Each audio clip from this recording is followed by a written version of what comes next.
بسم اللہ الرحمن الرحیم۔ السلام علیکم۔ بیوی سے نفرت تھی، اسے بہت مارتا پر وہ صبر کرتی۔ اچانک بیوی مر گئی۔ جوں ہی دفنانے قبر کھودی، اندر سے نکلنے والی چیز دیکھ کے جان نکل گئی۔ سب لوگ کہتے تھے کہ مجھے یہ سزا ملی ہے۔ میں نے جو اپنی بیوی کے ساتھ کیا، اس کے ساتھ جو زیادتی کی، اس پر جو ظلم و ستم ڈھائے، اس کی سزا کے طور پر میرے ساتھ ایسا ہوا ہے۔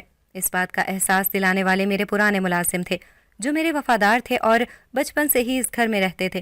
مجھے ان کی وفاداری پہ کوئی شک نہیں تھا، بلکہ جو کچھ میرے ساتھ ہو چکا تھا اس کے بعد تو مجھے وفادار کی قدر آ گئی تھی۔ مجھے کھرے کھوٹے کی پہچان ہو گئی تھی، اور اب تو میں اس عمر میں تھا کہ اچھائی اور برائی میں فرق جان سکتا تھا۔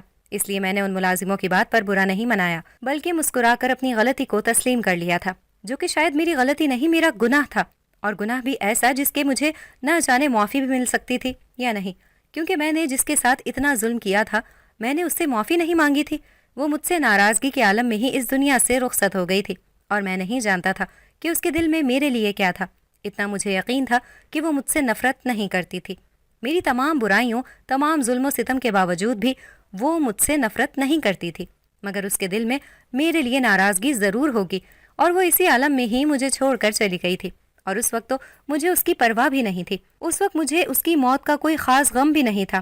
یہ احساس تو مجھے بعد میں ہوا تھا، جب وقت گزر گیا تھا، جب وقت ریت کی مانند میرے ہاتھ سے پھسل گیا۔ بس ٹھیک ہے، کافی ہے۔ میرے 2 بچے پیدا ہوئے اور وہ دونوں ہی معذور تھے، اور ان دونوں کی بے بسی دیکھ کر مجھے اپنے تمام گناہ یاد آ جاتے تھے جو میں نے اپنی بیوی پر کیے تھے۔ میں نے جو بچپن سے دیکھا، جیسا اپنے باپ کا اپنی ماں کے ساتھ رویہ دیکھا، ویسا ہی رویہ میں نے اپنی بیوی کے ساتھ بھی روا رکھا تھا۔ میرا باپ بھی میری ماں پر ہاتھ اٹھاتا تھا۔ میری دادی اور میری پھوپھیاں بظاہر تو میری امی کی سائڈ لیتی تھیں اور ابو کو اس کام سے باز رہنے کے لیے کہتی تھیں، مگر اکیلے میں ابو کو اس بات پر شاباشی دیا کرتی تھیں۔ میرے ذہن میں بچپن کی یہ بات بیٹھ گئی تھی، اور مجھے لگتا تھا کہ بیوی پر ہاتھ اٹھانا مردانگی ہے۔ ہمارا خاندانی کاروبار تھا، روپے پیسے کی کوئی کمی نہیں تھی۔ میں اپنے ماں باپ کی اکلوتی اولاد تھا۔ باپ اور دادی کے لاڈ پیار نے میری ہر جائز ناجائز خواہش پوری کی تھی۔ شاید یہی وجہ تھی کہ میں کافی زیادہ بگڑ چکا تھا۔ میں بھی ابو اور دادوں کی دیکھا دیکھی امی کی عزت نہیں کرتا تھا، ان کا کہا نہیں مانتا تھا، اور نہ ہی مجھے کبھی کسی نے اس بات پر ٹوکا تھا۔ میری عادت پختہ ہو چکی تھی۔ جب ابو امی پہ ہاتھ اٹھاتے تھے تو وہ اکثر ابو کو کہتی تھی کہ اگر تمہاری اپنی بیٹی ہوئی تب تمہیں دوسرے کی بیٹی کا احساس ہوگا، مگر خدا کی کرنی کہ میرے علاوہ میرے ماں باپ کی اور کوئی اولاد پیدا نہیں ہو سکی۔ پھر جب میں کاروبار سنبھالنے کے قابل ہو گیا تو تب میرے ابو وفات پا گئے تھے، اور میری دادی کا انتقال ابو سے 1 سال پہلے ہوا تھا۔ اب میری امی اکیلی رہ گئی تھی۔ اب اس گھر پر ان کی ہی حکمرانی تھی۔ میری زندگی میں بہت سی وہ لڑکیاں آئیں، میری دوستی تو بہت سی لڑکیوں کے ساتھ تھی، مگر مجھے کسی سے بھی محبت نہیں ہو سکی۔ میں عورتوں کی بالکل بھی عزت نہیں کرتا تھا۔ یہی وجہ تھی کہ لڑکیاں میرے نزدیک ٹیشو پیپر سے زیادہ حیثیت نہیں رکھتی تھیں۔ کئی لڑکیاں جن سے میری دوستی تھی، جب میں ان کو چھوڑ دیتا تو میرے آگے روتیں، گر گڑاتی، میری منتیں کرتی تھیں، مگر مجھے ان کے آنسو ڈھکوسلے لگتے تھے۔ مجھ پر ان کے آنسوؤں کا کوئی اثر نہیں ہوتا تھا۔ جب مجھے کاروبار کی اچھی خاصی سمجھ بوجھ آ گئی، میری امی میری شادی کے خواب دیکھنے لگیں۔ وہ مجھ سے میری پسند کے بارے میں پوچھنے لگیں، جبکہ مجھے شادی کے لیے کوئی بھی لڑکی پسند نہیں آتی تھی۔ یہ میری زندگی کا پہلا فیصلہ تھا جو میں نے اپنی امی پہ چھوڑ دیا، اور انہیں کہا کہ وہ جہاں میری شادی کرنا چاہتی ہیں کر دیں، اور میری اس بات نے امی کو اس قدر خوشی دی جو مجھے حیرت میں مبتلا کر گئی۔ انہوں نے ساری زندگی ابو سے مار کھاتے ہوئے گزاری تھی۔ انہوں نے اپنی زندگی میں کوئی خوشی نہیں دیکھی تھی، اور میری ذرا سی بات نے انہیں اس قدر خوشی عطا کی کہ میں خود حیران رہ گیا، کیونکہ میں نے اپنی امی کو زندگی میں اتنا خوش کبھی نہیں دیکھا تھا۔ پھر میری امی نے اپنی پسند سے ایک سیدھی سادی لڑکی سے میری شادی کر دی۔ میری بیوی بہت ہی سیدھی سادی تھی، وہ مڈل کلاس فیملی سے تعلق رکھتی تھی۔ اس کا خاندان بہت ہی زیادہ غریب تھا۔ میری فطرت کے پیش نظر امی نے ایسی لڑکی کا انتخاب کیا تھا جو صابر اور شاکر ہو، کیونکہ میرے ساتھ ایسی ہی لڑکی نبھا کر سکتی تھی۔ کچھ دن تو میں اس کے ساتھ ٹھیک رہا۔ وہ میرے ساتھ کسی قسم کی فالتو بات نہیں کرتی تھی، اور نہ ہی کسی معاملے میں روک ٹوک کرتی تھی، اور نہ ہی اس نے کبھی مجھ سے پوچھا تھا کہ میں کس سے فون پر اتنی لمبی لمبی کالز کرتا ہوں۔ یہی وجہ تھی کہ میں اسے کچھ کہتا ہی نہیں تھا، اور میں سکون محسوس کرتا تھا۔ مگر جب شادی کو کچھ دن گزر گئے تو وہ بھی مجھ سے سوال و جواب کرنے لگی۔ میں اکثر رات کو بہت لیٹ گھر آتا تھا۔ جب اس نے پہلی بار مجھ سے سوال کیا تو مجھے بہت غصہ آیا، اور میں اسے روکھا سا جواب دے کر سونے کے لیے لیٹ گیا۔ اب وہ اکثر مجھ سے پوچھتی تھی، آپ اتنا لیٹ کیوں ہوتے ہیں اور کس سے فون پر بات کرتے ہیں؟ مگر میں اس کی کسی بات کا جواب دینا ضروری نہیں سمجھتا تھا۔ رفتہ رفتہ جب اس کے سوال بڑھنے لگے تو مجھے بھی اس سے چڑ ہونے لگی۔ اب میں اپنے باپ کی دیکھا دیکھی اس پر ہاتھ اٹھانے لگا تھا اور کبھی کبھی میں اس سے بہت بے دردی سے مار جاتا تھا۔ میری ماں مجھے اس بات سے باز رہنے کے لیے کہتی تھی، مجھے روکتی تھی، ٹوکتی تھی، مگر میں نے اس سے پہلے اپنی ماں کی کہاں سنی تھی جو میں اب سنتا۔ اپنے باپ کی دیکھا دیکھی نہ تو اپنی ماں کی عزت کرتا تھا اور نہ ہی بیوی کی عزت کرتا تھا۔ میری بیوی مجھے ان باتوں پر ٹوکتی تھی، روکتی تھی جو بچپن سے میری عادت کا حصہ تھی اور اب میری فطرت بن چکی تھی، اور ان عادتوں کو، باتوں کو بدلنا میرے لیے ممکن نہ تھا۔ اور ویسے بھی مجھے کبھی کسی نے نہیں ٹوکا تھا، اور اگر کسی نے ٹوکا بھی تھا تو میں کسی کو خاطر میں نہیں لاتا تھا، اور میرے نزدیک بیوی کی حیثیت پاؤں کی جوتی کے برابر تھی۔ میں نے ساری زندگی اپنی ماں کو کسی بے زبان جانور کی طرح اپنے باپ سے پٹتے ہوئے دیکھا تھا، اور میرے ذہن میں میاں بیوی کا ایسا ہی خاکہ بنا ہوا تھا، اور میں سمجھتا تھا کہ میاں بیوی کا رشتہ ایسا ہی ہوتا ہے، شوہر کو جب غصہ آئے وہ اپنی بیوی پر اتار سکتا ہے، آخر بیوی ہوتی ہی کس لیے ہے۔ میری ماں مجھے اس بات سے باز رہنے کے لیے منع کرتی تھی، مگر میں کسی کی بھی نہیں سنتا تھا۔ پھر مجھے یہ خوشخبری ملی کہ میں باپ بننے والا تھا۔ اس خبر نے مجھ پر عجیب سا اثر کیا تھا۔ میں یہ بات سن کر بہت ہی زیادہ خوش ہو گیا تھا، اور میرا رویہ اپنی بیوی کے ساتھ کافی حد تک بہتر ہو گیا تھا۔ اب میں کم از کم اس پر ہاتھ نہیں اٹھاتا تھا، مگر وہ پہلے سے زیادہ چڑچڑی ہو گئی تھی، اور اب اس کے سوال جواب بھی پہلے سے زیادہ ہو گئے تھے۔ اگر دیکھا جاتا تو شاید وہ اپنی جگہ پر ٹھیک تھی۔ میں جب اور عورتوں سے بات کرتا تھا، رات کو دیر سے گھر واپس آتا تھا، تو اس بارے میں مجھ سے طرح طرح کے سوال کرتی تھی۔ اسے ان باتوں پر، میری حرکتوں پر غصہ آتا تھا۔ کچھ وقت تو میں نے اس کی ان باتوں کو نظر انداز کیا، کیونکہ وہ جس حالت میں تھی اس کے پیش نظر میرا فرض بنتا تھا کہ میں اس کا خیال رکھوں۔ یوں تو وہ بہت ہی زیادہ نیک تھی اور تہجد گزار تھی، اور امی اکثر اس کی تعریف کرتی تھیں کہ وہ روزانہ قرآن پاک کی تلاوت کیا کرتی تھی، اور اکثر فجر کے وقت میرے کانوں میں اس کی قرآن پاک کی تلاوت کی آواز گونجا کرتی تھی، جس سے میری آنکھ کھل جایا کرتی تھی، میری نیند ڈسٹرب ہو جایا کرتی تھی، اور میں اس بات پر اپنی بیوی کو ڈانٹ دیا کرتا تھا، تمہاری وجہ سے روزانہ میری نیند خراب ہو جاتی ہے۔ اور میں اتنا دین سے دور ہو چکا تھا، اپنے رب سے دور ہو چکا تھا، اتنا ناعاقبت اندیش ہو چکا تھا کہ مجھے اچھائی اور برائی میں فرق ہی مٹ گیا تھا۔ میں جب اس کو نماز پڑھتے ہوئے دیکھتا تھا تو میرے ذہن میں یہ خیال ہی نہیں آتا تھا کہ مجھے بھی اٹھ کر نماز پڑھ لینی چاہیے، بلکہ میں اسے ڈانٹ دیا کرتا تھا کہ وہ کمرے سے باہر جا کر نماز پڑھا کرے، کیونکہ مجھے اندھیرے میں سونے کی عادت تھی، اور جب وہ کمرے میں روشنی کر دیا کرتی تھی تو میں جاگ جایا کرتا تھا۔ میری شروع سے ہی روٹین تھی، میں لیٹ سوتا تھا اور لیٹ جاگا کرتا تھا۔ ایک دن میں آفس سے چھٹی کرنے والا تھا تو مجھے اپنی بہت پرانی دوست مل گئی۔ یہ میری سب سے پہلی گرل فرینڈ تھی، جس کے ساتھ اسکول کے زمانے میں میری دوستی ہوئی تھی، اور اس کے بعد میں اسے آج مل رہا تھا۔ باتوں میں وقت گزرنے کا احساس ہی نہیں ہوا، اور میں گھر بہت دیر سے پہنچا۔ آج مجھے معمول سے زیادہ دیر ہو چکی تھی۔ جب میں گھر میں پہنچا تو رات کے 2 بج چکے تھے۔ میرا اندازہ تھا کہ سب لوگ سو رہے ہوں گے۔ گھر میں میرے علاوہ اور تھا ہی کون؟ میری ماں اور بیوی تھی، یا پھر ملازم تھے۔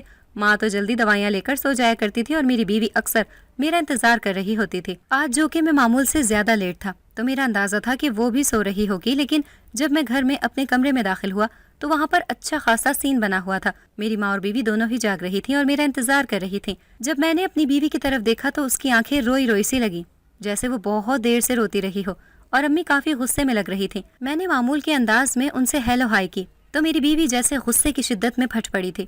اس نے میرے ساتھ ماں کی موجودگی میں اس قدر بدتمیزی سے بات کی جس کو دیکھ کے میرا غصے سے دماغ گھوم گیا۔ پہلے تو میں نے اسے نظر انداز کرنے کی کوشش کی، مگر غصہ مجھے اس بات پر آ رہا تھا کہ میری ماں بھی اس کی ہی ہم نوا تھی۔ اس کا کہنا تھا کہ وہ پچھلے 4 گھنٹوں سے مسلسل مجھے کالز کر رہی ہے، اور میں نے اس کی ایک بھی کال نہیں اٹھائی۔ اور جب میں نے اپنا موبائل دیکھا تو اس پر سینکڑوں کالز لگی ہوئی تھی، اور میرا موبائل چونکہ سائلنٹ پر تھا تو میں موبائل کو دیکھنا بھول چکا تھا، اور میرے نزدیک یہ کوئی اتنی بڑی بات نہیں تھی جس پر اتنا ایشو بنایا گیا تھا۔ میں نے اپنی ماں کی موجودگی میں ہی اسے کھینچ کے ایک تھپڑ مارا۔ میں غصے میں اس کی حالت کو بھول گیا تھا، اور وہ سیدھا بیڈ پر جا کر گری، اور پھر وہ ہوا جو نہیں ہونا چاہیے تھا۔ ہمارے گھر میں وہ نئی کلی کھلنے سے پہلے ہی مرجھا گئی، اور بعد میں خود کو کوس رہا تھا، پچھتا رہا تھا کہ یہ مجھ سے کیا ہو گیا۔ مجھے بہت ہی زیادہ افسوس ہو رہا تھا، اور پہلی دفعہ تھا کہ مجھے اپنے کیے پر پچھتاوا ہو رہا تھا، اور یہ پہلی ہی دفعہ تھا کہ مجھے اپنی کوئی بات غلط لگ رہی تھی، مگر یہ میرے محسوسات عارضی ہی ثابت ہوئے۔ اس کے بعد جب میں روٹین لائف میں گیا اور میری زندگی میں ہر روز نت نئی لڑکی آنے لگی تو میں اپنے آس پاس کو جیسے بھول گیا تھا۔ میری بیوی بالکل خاموش ہو کر رہ گئی تھی۔ کتنا وقت وہ مجھ سے ناراض رہی، مجھ سے بات نہیں کرتی تھی، اور مجھے اس بات پر حیرت تھی کہ وہ اتنی بڑی بات ہونے کے باوجود بھی مجھے چھوڑ کر کیوں نہیں گئی۔ پھر اس بات کا جواب مجھے کچھ وقت کے بعد مل گیا۔ اس دن میں معمول سے جلدی گھر آ گیا تھا۔ میرے سر میں صبح سے ہی درد تھا اور میں آرام کرنا چاہتا تھا۔ جب میں کمرے میں داخل ہونے لگا تو اپنی بیوی کی آواز سن کر رک گیا۔ وہ فون پر اپنی بہن سے شاید بات کر رہی تھی۔ ابھی مجھے یہ سمجھ نہیں آتی، ہم مڈل کلاس لڑکیوں کی جب شادی کی جاتی ہے تو ہمیں یہ کیوں کہا جاتا ہے کہ اس گھر سے تمہاری اب لاش ہی آنی چاہیے؟ ہم لوگوں کی شادی کرتے ہی ہمارے لیے گھر کے دروازے کیوں بند کر دیے جاتے ہیں؟ کیوں ہمیں پرایا کر دیا جاتا ہے؟ ہمیں یہ کیوں نہیں کہا جاتا کہ اگر تمہاری اپنے شوہر کے ساتھ نہ بن پائے، تمہارا اس گھر میں اگر گزارا ممکن نہ ہو، تو تمہارے لیے اس گھر کے دروازے کھلے ہیں، تم جب بھی آنا چاہو تو تم واپس آ سکتی ہو۔ ہونا تو یہ چاہیے تھا کہ یہ بات سن کر میرے دل میں اس کے لیے احساس پیدا ہوتا، مگر مجھے اس بات کا یقین ہو گیا تھا کہ میں اس کے ساتھ جیسا بھی سلوک کروں وہ میرے پاس ہی رہے گی، وہ کہیں نہیں جائے گی، اور میں اس کے ساتھ پھر جیسا چاہتا سلوک کرتا، اور وہ اللہ کی بندی اف تک نہیں کرتی تھی۔ جب سے اس کے ساتھ یہ حادثہ ہوا تھا وہ بہت ہی زیادہ خاموش رہنے لگی تھی۔ میں اسے جو باتیں سناتا وہ خاموشی سے سنتی رہتی۔ میں دوسری لڑکیوں کے ساتھ باتیں کرتا یا رات کو لیٹ واپس آتا، وہ مجھ سے کوئی سوال نہیں کرتی تھی، مگر اس کی عبادت میں کوئی حل واقع نہیں ہوا تھا۔ وہ ابھی بھی ویسے ہی عبادت گزار تھی جیسے پہلے تھی، تہجد بھی پڑھتی تھی اور روزانہ قرآن پاک کی تلاوت بھی کیا کرتی تھی۔ اور جب سے میں نے اسے ڈانٹا تھا اس نے کمرے میں نماز پڑھنا چھوڑ دیا تھا۔ وہ فجر کے وقت کمرے سے باہر چلی جایا کرتی تھی اور دوسرے کمرے میں بیٹھ کر نماز بھی پڑھا کرتی تھی، قرآن پاک کی تلاوت بھی کیا کرتی تھی۔ میری ماں اس کی تعریفیں کرتے نہیں تھکتی تھی، مجھے کہتی تھی کہ تم بہت خوش قسمت انسان ہو جو تمہاری تمام خامیوں اور برائیوں کے باوجود بھی اللہ پاک نے تمہیں اتنی اچھی بیوی سے نوازا ہے، اس کی قدر کیا کرو۔ مگر میں جانتا تھا کہ اس نے کہیں بھی نہیں جانا، وہ یہیں پر رہے گی چاہے میں جیسا بھی سلوک کروں۔ میری روٹین میں کوئی تبدیلی واقع نہیں ہوئی تھی، میری زندگی میں اسی طرح سے لڑکیاں آ جا رہی تھیں۔ اس کے بعد 1 سال گزر گیا اور میرے گھر میں دوبارہ خوشخبری نہیں آئی۔ مجھے اولاد کی بہت ہی زیادہ خواہش تھی، اور پھر ایک دن میری بیوی نے یہ خوشخبری سنائی کہ وہ دوبارہ سے ماں بننے والی ہے۔ اب میں نے خود کے ساتھ وعدہ کیا کہ کچھ بھی ہو جائے میں اب اس پر کبھی بھی ہاتھ نہیں اٹھاؤں گا اور اس کا خیال رکھنے کی ہر ممکن کوشش کروں گا۔ انہی دنوں میری زندگی میں ایک نئی لڑکی بہار کے جھونکے کی مانند آئی۔ وہ بہت ہی زیادہ خوبصورت تھی، میری زندگی میں آنے والی تمام لڑکیوں میں سب سے زیادہ حسین تھی وہ۔ میں جو یہ دعویٰ کرتا تھا کہ آج تک کوئی لڑکی میرے دل پر قبضہ نہیں کر سکی، میرے دل میں اپنی جگہ نہیں بنا سکی، تو اس لڑکی نے وہ تمام دعووں کو توڑ دیا تھا۔ وہ بڑی شان سے میرے دل میں براجمان ہو گئی تھی اور میں اسے دیکھتے ہی اس پر بری طرح سے فدا ہو گیا تھا، اور وہ بھی جیسے اس میدان کی پرانی کھلاڑی تھی۔ وہ اتنی آسانی سے میرے ہاتھ آنے والی نہیں تھی، وہ کوئی اتنے بڑے خاندان کی نہیں تھی، وہ ایک مڈل کلاس خاندان سے تعلق رکھتی تھی، مگر بلا کی حسین اور ذہین تھی۔ وہ میرے آفس میں جاب کی غرض سے آئی تھی، اور میں اس کی کوالیفیکیشن کیا دیکھتا، میں نے اس کا حسن دیکھ کر ہی اسے نوکری کے لیے رکھ لیا تھا۔